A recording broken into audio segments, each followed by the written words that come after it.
Okay, normally I have a little button and it goes or something like that, and then we go into the intro, right? So just pretend like the little intro thing is going, and here we go. All right. Labor Day, 1949. A 28-year-old World War II veteran named Howard Unruh left the home he shared with his mother in Camden, New Jersey, sometime in the early evening to head across the Delaware River to the Family Theater in Philadelphia to meet a date.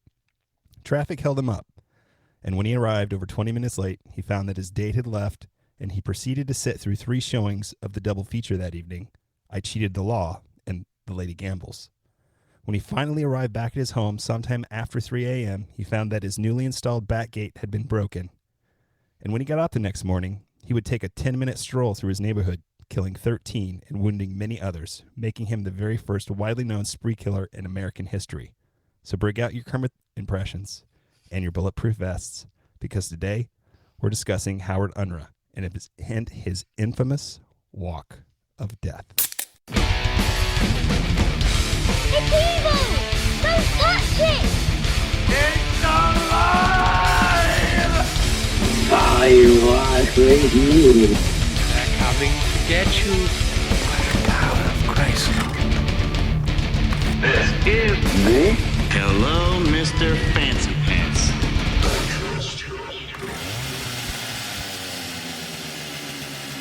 Okay, so those are a couple minor things that really set him off. I think that was just the thing that broke the camel's back, man. Right. This is weird. We're doing this on the STS sessions, the live stream, basically so we can let people know that we do a live stream once a week, 7 p.m. Central Standard Time on Facebook Live and also on YouTube Live. Our channels are, you can find it at HMFPPOD. But yeah, this one is, he's technically not the first spree killer or first mass shooter, but he's the first widely known. He got some numbers up there in 10 minutes. That's for sure. I was going to say, yeah. He was a pretty good shot. And you'll find out why in just a wee bit here. Thank goodness Elliot Rogers was not. Hi-ho, dear. Hi-ho. Hi-ho. Yeah. So I'm going to start off just by going through his background and give you a little information on his rising, the way he was raised and whatnot. So Howard Barton Unruh was born on January 21st, 1921 to his parents Samuel Shipley Unruh and Frida E. Vollmer. He was the oldest of 2 children, his brother James being born in 1924. So they weren't that far apart, just 3 years apart. Unlike most of the other children that we've done in the past, like as far as serial killers and stuff like that, he had a pretty uneventful childhood. I'm saying way too much again. You're supposed to give me shit about that. It's the same thing with Elliot Rogers, though. His childhood was freaking amazing. And he just lost he's it. spoiled little bitch. Yeah, I'm going to make him mad all over. Howard wasn't spoiled. He was a little bit below average as far as everything goes. As an infant, he didn't walk or talk until he was 16 months old. I think potty training took a little bit longer than it probably should have as well, from what I understand. But as far as like his younger brother was concerned, there was no sibling rivalry. Neither of the boys were like beaten, had any sort of corporal punishment, bestowed upon them. Most of the time when they got in trouble, they were just sent to the rooms. And that's not really any punishment at all. I mean, that's basically what I have to do to my kids now. Take their phones. And it certainly isn't anymore, because my kid's got like a video game station in there that's got like 8,000 video games. So you got to take that shit away, Matt. You're not supposed to let him have that. The only real thing that Howard went through when he was a child was when he was 9 years old, his parents separated. And at the time, divorce separations, it was pretty rare. But I guess his parents had a really bad marriage, and they bickered constantly. His dad worked on a boat for the American Dredging Company. So he was on a boat, away from home for long periods of time, and he didn't really provide anybody in the family any real companionship, and I guess he really didn't make much money either. So he wasn't really providing for his family. So he and his brother were raised by his mom after his mom and dad split, and she went to work on an assembly line at the Evanston soap factory to support her children. During his adolescence, Hang on. Go. Derek Finley sent a message that said, "I've got some shit on my hat."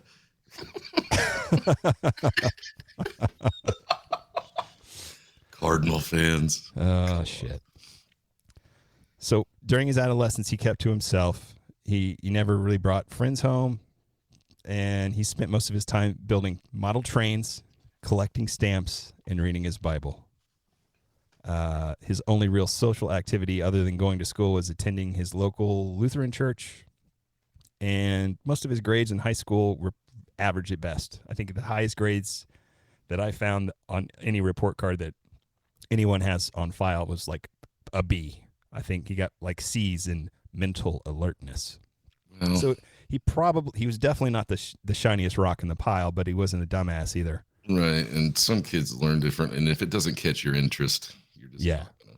But I mean, he's a fucking nerd. I mean, he looked the part, everything, like wire rim glasses, this freakishly high forehead. He's really tall, really thin, and super shy. The only school activity mentioned in his high school yearbook, I guess, was he was a member of the science club. So, nerd alert, Okay. you know. Back then, anyway, those dudes are badasses now. Oh yeah.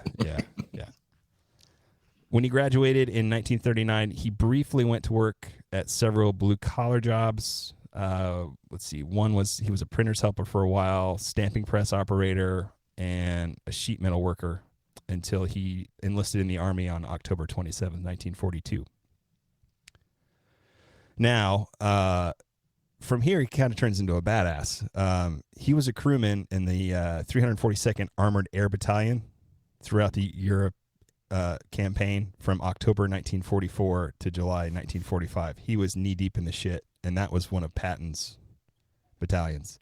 So a gentleman named Chow Allred, who served with him throughout this time, stated that there was no time he did not conduct himself in an intelligent, quiet, courteous, obedient manner.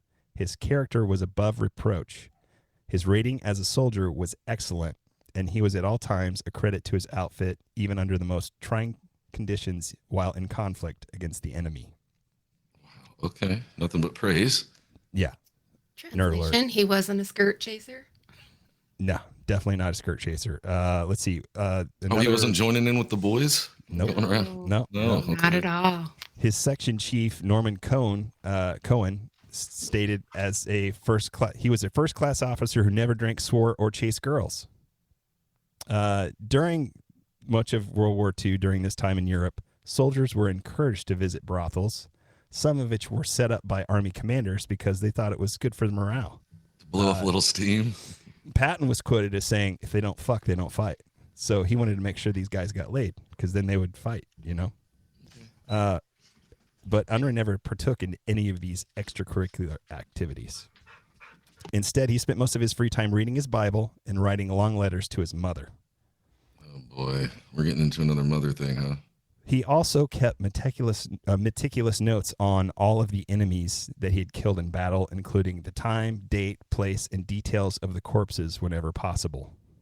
Okay, there's red flags flying out. Now they're starting to see. Now you're starting to see some flags. Okay. Like I stated before, this unit was part of General George Patton's Third Army. They took part in many battles throughout Europe, including the Battle of the Bulge. So, I mean, that's pretty deep in the shit, man. That's big time. He saw some serious action. He never advanced past the rank of private first class, though. But he did receive the European Theater of Operations Medal, Victory Medal, and Good Conduct Medal. So he was doing his job. yeah, he went out there and he fucking killed people like he was supposed to. And then I guess, you know, when you're fighting a war, you want good killers on your side, I guess, right? Yeah, you do. I just don't think that leaves you. Yeah. So after he was honorably discharged at the end of the war, he returned to New Jersey to live with his mother in a 3-room apartment in Kramer Hill, a small neighborhood of business made of businesses and family homes in East Camden, New Jersey. Zach loves stories from New Jersey. You can't get enough. Fucking Joyzy, man. It's all about Jersey. Clerks, man. It goes back to Clerks. Who's the devil? How many dicks? Try not to suck any dicks on your way to the bathroom. 37. So he briefly went back to work as a sheet metal worker again, and he enrolled in Temple University School of Pharmacy in Philadelphia. But he quit after like a month, and he moved back in with his mom, who supported him by her income working at the soap factory. And he did this for the next 3 years. He just hung around the house. He would decorate his room with all his medals. You know, he's got all these war memorabilia that he brought back that he smuggled in, you know. Mm-hmm. And he'd read his Bible. And then he also would practice with his 9mm Luger pistol he bought for $37.50 from a pawn shop in the basement where he had set up a shooting range. The basement of his house. I hope he had some really good headphones to wear, because that devastatingly loud in a basement. Now, he had no friends. He had no ambition to get a job. Spent most of his time in his room, like I said, playing with the bayonets on the wall, ashtrays made from the German shells, and other shit that he smuggled home. He dated a girl for like 2 years during this time from the Bible study, and then he suddenly just broke things off with her unexpectedly, telling her he had no interest in marriage. Oh, and she was getting too serious, getting clammy. Yeah, like the entire time they dated, he never held her hand or even tried to kiss her. What a gentleman. Something like that. 2 years? He might be a fancy lad. I was going to say he's not into girls at all, is he? No. His neighbors found him particularly peculiar, not very friendly, but they thought he was harmless. He's like, fucking nerd. So over time, Unruh got in his head. He convinced himself that these people were all talking badly about him behind his back and calling him a parasitic mama's boy and a queer. Oh, boy. But the truth was, he was a queer. He was gay. Okay. But at this time, it was illegal. So you had to hide it. And that, you know, I can't imagine. I mean, we've come a long way, baby. That's all I can say. He would travel to Philadelphia like 2 or 3 times a week for random hookups with anonymous people that he didn't know. He even started renting a room by the week in Philadelphia specifically for these encounters. And he also kept a diary of all these encounters, just like his kill diary. So he's got a kill diary and a sexual conquest diary. Yes. When it was discovered later, the papers would refer to these diaries as records of, quote, social contacts with other men, unquote. Okay. And he continued to fuel his little paranoia. He started another diary, and it kind of reminds me of Billy Madison, kind of a little bit. You remember when he calls up Steve Buscemi? He's like, man, I'm really sorry about all that shit. And he's like, crosses his name off the list. People to kill list? Yes. He had Unruh had made a list like this. That is quite the diary. This list of grievances from his neighbors. The druggist who lived next door to him, Maurice Cohen, was at the very top of this list. Maurice and his wife, Rose, had complained about Unruh listening to the radio with the volume up too loudly late at night. Because his hearing was shot from firing off that 9mm down in the basement. He was listening to classical music. It's not like he was like blaring like rock and roll or jazz. You know, it's just classical music he was playing. But I guess their kid played bugle at odd hours as well, because he'd gotten a bugle. Their kid had gotten a bugle for Christmas, and he complained about, you know, the kid playing the bugle too loud and stuff, and they never did anything about it. So he just play a bugle quietly though. I don't really can. I don't think that's a thing. Not unless you go outside and, you know, bury it. Okay. They also bitched about him leaving the back gate open, which he used to get into the apartment that he lived in. Mm-hmm. So they kind of shared a backyard. And I guess they kept saying, you know, they keep leaving the damn gate open and all these stray dogs keep getting into the garbage. Can you please shut the fucking gate? Right. And I guess it became so heated between them that Unruh's mother, she finally got a local dude to come in and install another gate specifically so Harold could use that one to enter their house. So I think that's the gate that was the final straw for him when he came home. Yeah. Okay. Now, there were lots of other people on this list as well. Thomas Segrino, he was the neighborhood tailor, had supposedly spread rumors about Unruh's homosexual activities. I believe he said something along the lines of he saw him blowing a guy in an alley or something in Jersey. He didn't like that at all. Then the barber, Mark Hoover, had dumped dirt beside Unruh's house while he was doing construction, and that caused his basement to flood. So that screwed up his shooting range, so that pissed him off. Then there was the cobbler down the street, John Pilarchek, who had tossed trash into his backyard, and Dominic Latello, the owner of the restaurant across the street from his house. He referred to him as a gun-toting gangster, which was not a cool thing back then. Okay. So, let's see. There's more. There's this teenage kid named Carl Sorg, who stole power from Unruh's basement to light up the trees he sold during Christmas time, so he could light up the trees that he sold in the vacant lot behind the apartment that they lived in. It just spliced into his shit. Yeah, and beside all these people's names, he had made all these little notes like RETWTS, retaliate when time suitable, or he would put DNDR, do not delay retaliation. Were they in a ranked order of first one? No, I think it was just like he would just write down every little thing that happened under like he'd give him a page or like 3 or 4 pages, and like every time they pissed him off, he'd just add it to the list and be like, oh, yep, retaliate when time suitable. Okay. So he stewed on all his shit for like 2 years while he just continued to live off his mom, shoot in the basement, and plot against all these people that had tried to tarnish his character. And it all came to a boiling point on that night I mentioned in the intro, Monday, September 5th, 1949. He drove to the aforementioned Family Theater, which was a well-known pickup spot for gay men at the time, in Philadelphia, to hook up with one of his little special friends. Okay. But he was late because of traffic, and by the time he got there, the man he'd hoped to meet there was gone. You'd think he would have learned to be more punctual. I mean, seriously. Well, he was busy installing a gate. Traffic is traffic. That's true. So he got there, the man's gone, and so he sits down and he proceeds to sit through 3 showings of a double feature, and he just stewed the whole time, feeling dejected, like, God damn it, So when he finally gets home around 3 a.m., he finds that this newly installed gate was broken, and he just automatically assumed that the Cohens had probably broke it out of spite. Right. But in fact, it was some local kids that had actually done it, and this wasn't discovered until after. So Howard decides he's going to go up to his room, and he lays down in his bed, and he just kind of stares at the ceiling, and he plots what he's going to do the next day. He just decides, yep, that's it. Fuck it.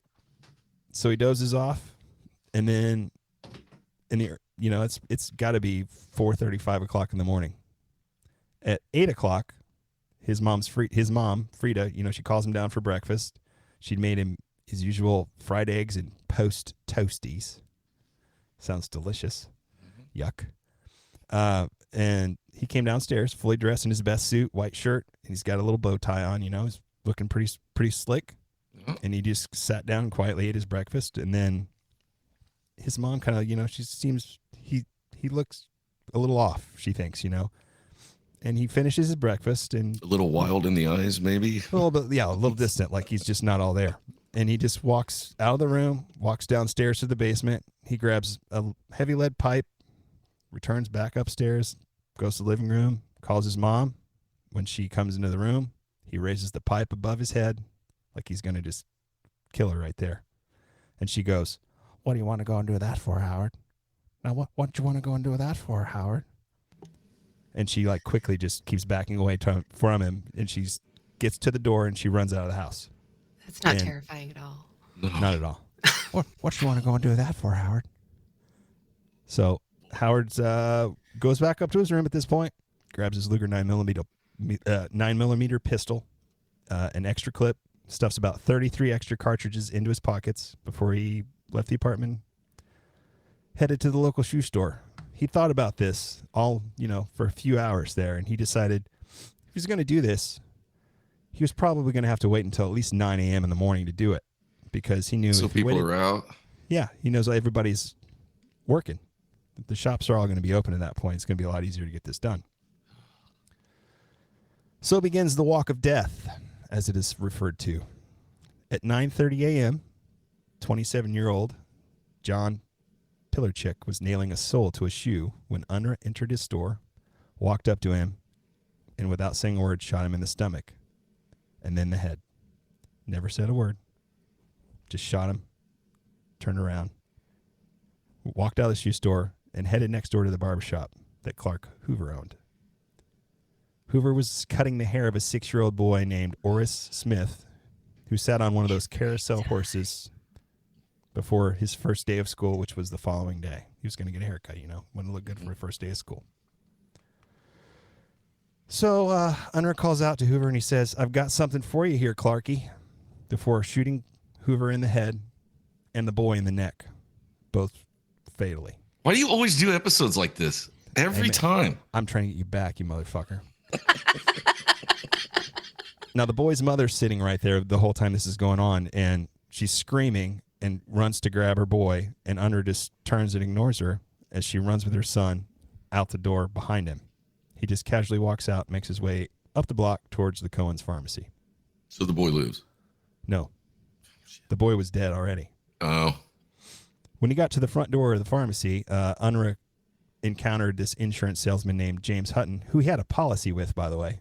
And he's walking out the door. And, Unruh's sitting there, he's holding a gun. And he says to this Mr. Hutton, he says, "Excuse me, sir." And Hutton freezes because he's like, holy shit, this guy's got a gun. And because he didn't move out of the way, just instantaneously, he just shoots him in the chest and then just walks over his body into the pharmacy. So the gunshot alerts the Cohens, and they run up the back stairs to their apartment above the pharmacy. So Unruh makes his way to the rear store. He sees the Cohen running up the stairs into their apartment. Once they get into the apartment, Cohen climbs through a window onto the porch roof, and his wife Rose hid herself and their son, 12-year-old Charles, in separate closets. Unruh immediately discovered Rose hiding in a closet, shot through the door 3 times of the closet before opening it up again and shooting her one more time in the head. He walks across the apartment. He sees Cohen's mother, Minnie, age 63. She's sitting there trying to dial the police, so he shoots her in the face. Then he looks and sees Cohen outside the window and shot him in the back through the window, causing him to fall off the roof onto the pavement, dead.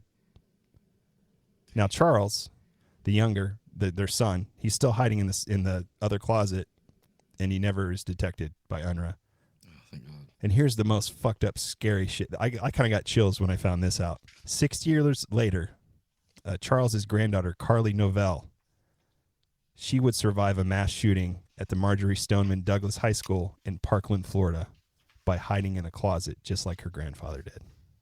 Oh, I got chills too when you just said that. That is fucking crazy, isn't it? Oh. Who taught you how to do that? Oh, I learned that from Grandpa. Yeah. That's pretty weird. So at this point, Unruh walks back down the stairs of the pharmacy, puts a new clip in his pistol, casually makes his way towards Thomas Agrino's tailor shop.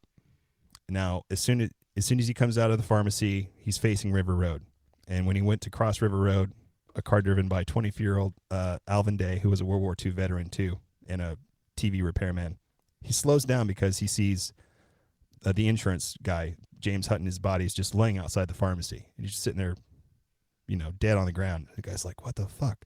So when he slows down, Unruh just walks up to the driver's side of the car real casually and just shoots him in the head through the passenger window. At this point, there's a few other guys on the side of the street that witness this particular shooting. They're all standing outside this neighborhood bar owned by Frank Engel. And, as soon as Unruh sees them, he fires several shots in their direction, and they dove back inside the bar for cover. Then Unruh fires into an apartment window when he sees a curtain move, and he continues to make his way towards the tailor shop. Now, the curtain moving was 2-year-old Thomas Hamilton, who'd opened the front window curtain to see what the noise was coming from. And when he did so, he was struck by gunfire and died instantly. Okay, this is the worst episode so far. You're welcome. Worse. You told me to raise it up. Here we go. I did not. Now, Irene Rice, who was the boy's caregiver, she collapsed immediately when she saw this, and she was treated for shock. Yeah, probably for the rest of her life. Yeah. Now, Unruh would later claim he didn't know who he saw in the window. It was more like he just saw movement, and it was, just an automatic response to shoot. And he didn't know that he'd killed that boy. I don't think All right, he cared because he killed one earlier. He didn't give a shit about it, and there's no way he didn't know that was a child he shot in the throat. Yeah. Fuck this guy. I don't care what he says. I want you to know all these events take place. This is all in like a 12-minute period that this all happens. And he's walking casually the whole time he's falling down. Was that the name of the movie where the guy just Michael Douglas loses his mind? And yeah. So Unruh, he's making his way to Thomas Zigrino's tailor shop. Thomas had left the tailor shop to run an errand, leaving his wife, 28-year-old Helga, there to watch the store while he was away. So when Unruh entered through the front door with the gun raised, excuse me, she pleads for her life, but he didn't say a word. He just shot her twice. Boom, boom. And then just turns around and exits the tailor shop.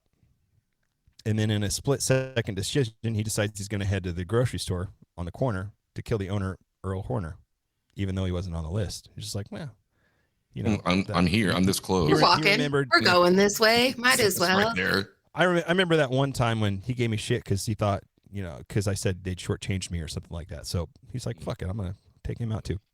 But when he gets there, the doors are locked because by this time, everybody had heard the gunshots. Mm-hmm. People are freaking out. So he just shoots several times to the front door of the grocery store before he sees a car waiting at the red light at the intersection of River Road and 32nd Street. So Unruh walks up to that car and just shoots the 3 occupants in that vehicle. Helene Wilson, 37, her son, John, 9, and mother, Emma Matlick, 68. The 2 women died instantly. The boy would die 18 hours later at Cooper Hospital from the gunshot wound to his neck. Having fun yet, Matt? Nope. You win. You win. All right. Yeah, this one was hard to get through, by the way. Yeah, it's really hard to listen to. So next, Unruh fired at the house behind his apartment, owned by a 37-year-old woman named Madeline Harry. Then he just walked up the front door, which was open, walked into the kitchen where Madeline was sitting there with her 2 sons, Armand and I think it's Leroy. She had not been on his list either, but he just fired 3 shots at her. He hit her once in the arm. The other 2 kind of went wild. At this point, her son Armando leapt up towards Unruh, and Unruh just hit him over the head with the butt of the gun, dropping him to his knees before he shot him in both arms. And then he aimed the gun at his chest and pulled the trigger. But at this point, the gun was empty. So he turns around, walks out of the house, reaches into his pockets for more rounds, but he realizes he's shot all of the rounds he brought. Now, during the time that Unruh entered the Harry's home, Frank Engel, the guy who owned the bar, he had run upstairs to his apartment, which was above his bar, grabbed his .38 revolver, gone to the second-story window of his apartment, and shot. He shot at Unruh as Unruh went back towards his apartment, and he actually hit him. But he did with a .38. Oh, but he hit him in the ass. Good, fucking eat it. Dick.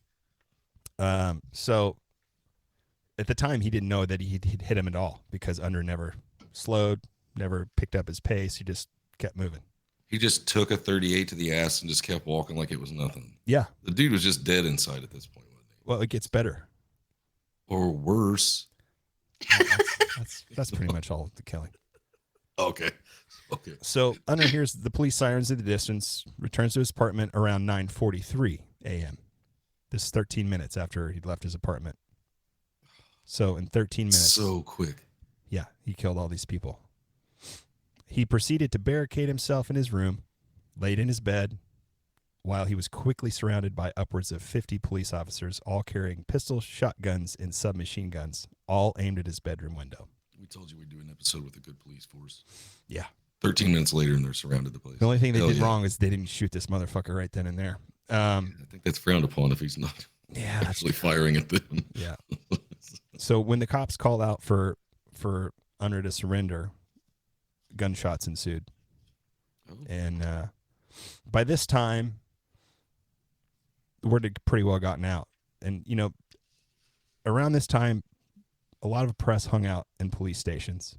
Yeah. And when this particular journalist, his name was Philip Buxton, heard this come across on the radio, he immediately grabbed a phone book and just looked up Harold Unruh in the phone book. And Dude's name, address right there. Yeah. So he dialed it.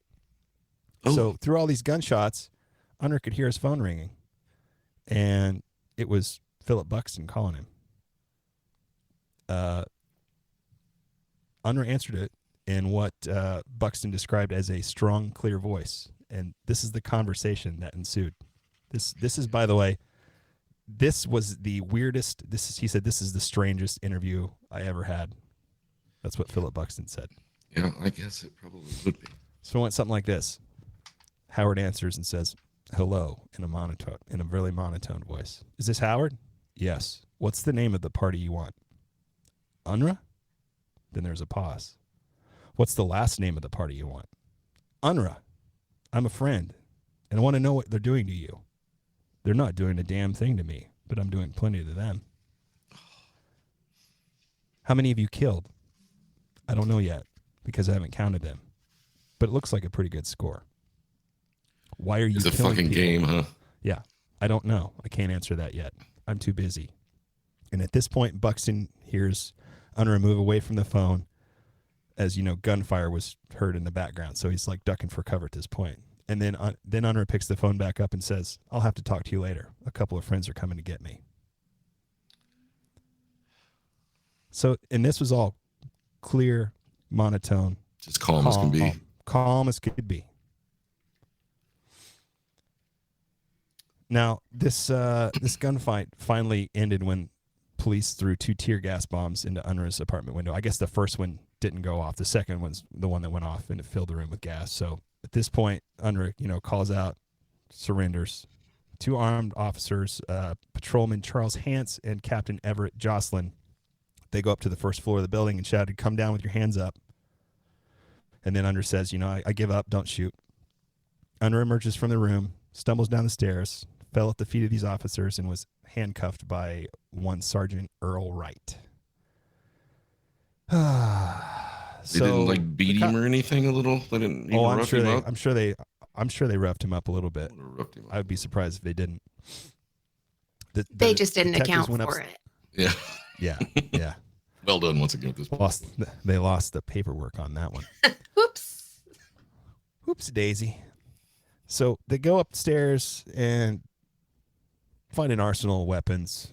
There's a machete he purchased from L.L. Bean with the only intention of purchasing it was to decapitate the Cohens. He wanted to cut their heads off with it. The guns, knives, bullet making equipment, more than 700 rounds. You know, and in a drawer there were all his marksmanship medals. In the basement there's his target range. On the table there's his Bible open to Matthew chapter 24. And I don't know if you've read Matthew chapter 24, but that's the one that talks about the end of days. So they also found his diaries of homosexual encounters, and they also found the diaries of all the grievances he had. Okay. Now, because of all, you know, this commotion, 50 cops showing up, there's this huge crowd that had gathered around, and they're all cursing him. Yeah. You know, they're all saying, lynch this fucking asshole. Exactly. It's actually probably a good thing there was so many cops because of the people being there. Held accountable because of it, yeah. Yeah, exactly. And as he's hauled off to be put in a police car, one of the officers asked him, what the hell's the matter with you? Are you a psycho? And he responded with, I'm not a psycho. I've got a good mind. I got a good brain. I got me one of them fancy brains. And this is where we take a drink because my throat's I don't know about you, man, but my Texas allergies are killing me right now. That's Little nuts. that's worse than anyone I've done. I know this one was pretty rough. Absolutely. This one was terrible. really, really rough. Your sister says, sounds like this guy has some separation issues from the dad leaving. Blames his mom and mentally turns against women. Just my premature mental psychological evaluation.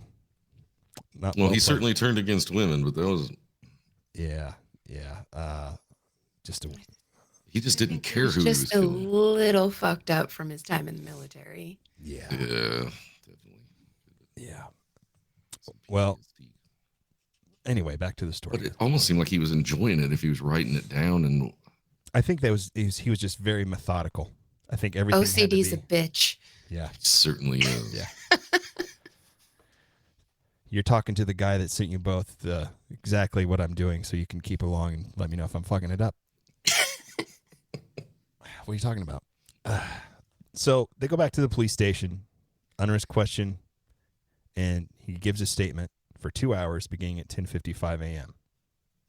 And he offered a detailed, cold, dry confession that was so long that with the final transcript ran 66 pages. When he was asked if he knew what he had done, he responded that, "Yep, and I deserve the electric chair." And that this idea had been brewing for a year or so after the people on this list had began butting into his business and saying things that were detrimental to his character. Don't wet the rag either when you strap him in. Yeah, I mean, he went as far as to say, I decided to wait until 9 a.m. because I knew by that time most of these people, their shops would be open and it would be easier to get this done quickly. When he was asked about all the children, he seemed to be pretty oblivious to having shot any of them, and he seemed really detached. Like he answered really coldly. He said the only one he had intended to shoot was the teenage boy, and that was only because he was getting in the way trying to protect his mother. The one he shot in the neck in broad daylight outside of a No, store. this is the kid he shot in both No, arms. but I mean, and then yeah, so he didn't remember that, or no, didn't. he claimed to not remember it, and then he was like, I guess I do feel sorry for killing the children, but no remorse for, just completely cold. He described it like in a clinical manner, like he was just doing an autopsy, just like kind of fucked up. He's just a monster. Yep, just a monster. It wasn't until Unruh gets up from this chair after this questioning to be led to a cell that officers see that this chair is covered in blood. So for From his 2 ass hours, wound. he had sat there for 2 hours and given exquisite detail and recounted all this shit without showing any signs of pain. Just completely numb. And that is what convinced the district attorney that he was probably terribly insane. No shit. Had to be nuts. So, A Unruh was 38 to taken the to cell. ass. It's just don't even acknowledge. I guess the bullet lodged, it went in his ass and it got lodged in his femur. So it went into his leg. It sounds painful. Yeah, I'm sure it was. It's a 38 caliber too. We're Yeah. not talking about 22. It's not small. Yeah, 22 is still exceptionally painful. Oh, Oh, sure, sure. yeah. I'm sure. So, Unruh was taken to his cell while hospital arrangements were made at Cooper Hospital. Didn't take very long. That's the only time he would ever serve in jail. What? Yep. At Cooper Hospital, his wound was tended to. Police were placed beside his door, and he was in an isolated room. At this point, 5 different physicians interviewed Unruh at his bedside over the next 24 hours. During these interviews, Unruh confessed to the doctors that he had intended to kill his mother that day as well, not wanting her to live through the pain his crimes would cause her.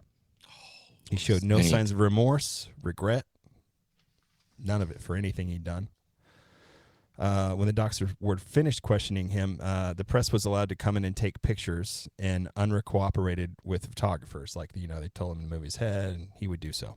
Out of all these 5 doctors, only one of the doctors who interviewed him that day found him to be of sound mind. The other 4 thought he should probably go to more extensive psychiatric testing, which he did. When he was well enough to be released from Cooper Hospital, which was a little bit later that day, he was transferred to the New Jersey Mental Hospital of Trenton under heavy guard, where he was to remain for a minimum of 6 to 8 weeks, where he was visited twice daily by psychiatrists.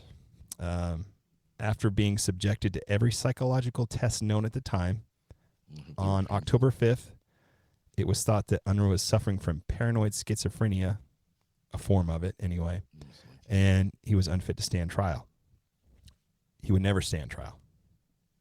He spent the remainder of his long life in the state hospital for the mentally insane in Trenton, New Jersey, where he died on October 19th, 2009.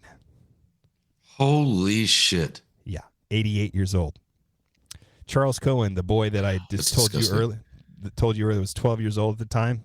Yeah. He actually died September 4th that year, so he outlived Charles Cohen in the end, which is completely fucking weird. This sucks. So Charles Cohen also was buried on September 6th, 60 years after the mass murder that he survived. Yep. Now there was a War Trophies division that kind of headed by the NRA that doubled down immediately after this walk of death.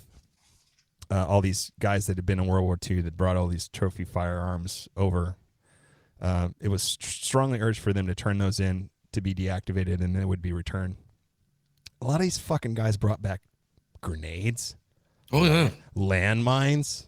And then, they had all these small arms like, pistols, Lugers, and stuff like that. And I guess within 3 days of this shooting in New York City alone, 700 weapons were turned in. So, Unruh became known as the prototype for the lone wolf mass murderer, except for the fact that he didn't kill himself or try to commit suicide by cop at the end. And plus, he didn't use one of the weapons that he brought back, right? He used one that he bought from a pawn shop. That is correct, yeah. But he still had all this other shit. But he still had them, but that's not what he had used other in weapons in in the your room. killings. He decided to use the Luger, though, because it was, I guess it held more ammunition. Super The clips held more. And he'd been target practicing with that in the basement for 2 years, so he was pretty accurate Acquainted with with it, it. obviously. Yeah. One of the best-known quotes given during a psychiatric interview with Unruh was, "I'd have killed 1,000 if I had enough bullets." Sounds like a sane guy, right? Both his brother and his father later indicated that his wartime experience changed him, made him moody, nervous, detached. More than likely, he was suffering from PTSD before PTSD was a thing. In the end, 13 dead, 5 injured in 13 minutes. He was a real POS. Yeah, that is so crazy fast to just be walking and still get that much done. Well, I guess you're walking down Main Street, store to store to store. You'd have to be completely detached to do anything empty. like that. So empty he couldn't feel a shot in his ass. Right? Yeah, so that's Harold Unruh, the real piece of shit. Hear another word about my stories. Stories. I got to lighten it up a little bit. Every fucking That was story hard. you do, he dives on my ass. So many kids in this. Well, I figured it was your turn, man. Oh, yeah, well. Trying to spice it up a little bit. Punished on that one. You guys got anything else? Well, I would like to say that I got a little package here for the next person that writes in or comes on and tells us a story that's something that happened to them, because we got some things. We got some things to give away. If you're Holy shit, is that a Doris beer koozie? it is a Doris beer koozie. That's pretty badass. And if you want to Oh, put a sweet. little Doris beer in your coffee, Coffee cup? nice mug here. Nice. That sounds amazing. Amaze balls. You can can put coffee your- and Everclear. There's You probably could put your Coffee and Everclear is definitely a thing. Yeah. Coffee and beer? I don't think so. Oh, but Doris beer is Everclear. Oh yeah, that's true. Yeah, that's Everclear in a can. Right on. Well, I think it would be fun if listeners too, if anybody has like written like a short story that's yeah, for sure. Yeah. like, Listener pasta. Love to hear it. Yeah. Yeah. That would be fun. Even you want one though- of us to read it, or if you want to come on and do it. I recommend we get Lindy to do the reading stuff because, as you can see, me and Matt both need to go to Derek Zoolander's Center for Kids Who Can't Read Good and stuff. So yeah, guys, we do the live stream. We call it the STS sessions, which is short for Shoot the Shit sessions. Every Saturday on Facebook and on YouTube Live, 7 p.m. Central Standard Time, which is kind of screwed up for Lindy. I'm sorry about that. She's in a different time zone. Mm-hmm. Yeah, you guys got anything else? Did I miss anything? No, you nailed what you sent. No. Nailed it. All right. Nailed it. Well, I'm gonna go cry for a little bit, and then Maybe heat up some Hot Pockets or some pizza pockets. have some Pizza pizza rolls. Now, that'll be make careful, sense Matt. later, guys. Don't. Yeah. Just keep Don't listening eat to the those too episode. fast. Make sure you let them cool down first, Matt. We don't want you to burn the roof of your mouth again. Burn my vagina closed. Right on. Until next week. Thanks for hanging out. Thanks for continuing to like, rate, and review the podcast. My name is Zach. Over there we have Spar. and then in the middle we've got Lindy. and we will see you guys next Tuesday. Until then, later. Later. Later. It's evil! Don't touch it! I was with you. They're coming to get you. Power of Christ. This is Me? Hello, Mr. Fancy Pants.